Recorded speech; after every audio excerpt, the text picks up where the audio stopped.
This is a continuation of a previous video on the Revit user interface. If you haven't seen it yet, please go back and watch it first. It will help you understand the concepts and tools we are going to use in this video.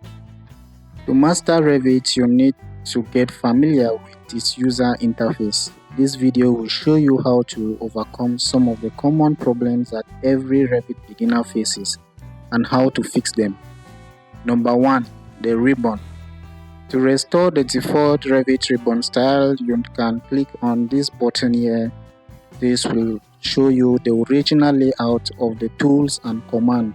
If you want to switch between different ribbon styles, you can double click on the top area above the ribbon repeatedly until you get the one you want. Number 2. The quick access toolbar. The access toolbar lets you customize your options.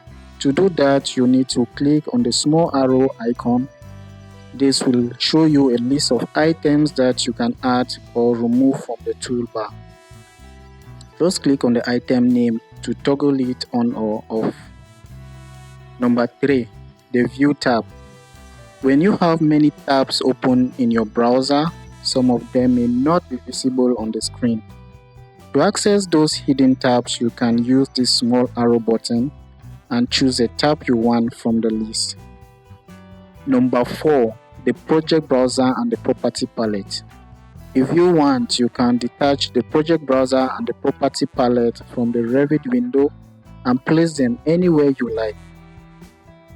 You can restore them to the original position. Also, if you ever lose sight of the project browser or the property palette, you can go to View, then User Interface, and make sure they are checked. Number 5. Tools with more options. In Revit, some tools have multiple options that you can choose from. The tools are marked with a small arrow next to them. When you click on the tools itself, it will use the default option. To see the other options, you need to click on the arrow and select the one you want. Number 6. The Modify toolbar. When you choose a tool, the Modify toolbar will show up.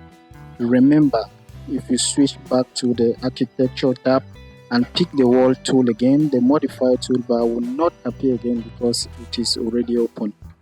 You can access the Modify toolbar again by clicking on the Modify Wall tab. Number 7. Select. To adjust the position of a CAD file that is linked to a Revit project, you need to ensure that some settings are enabled. First, click on the Select drop-down list on the Modify tab.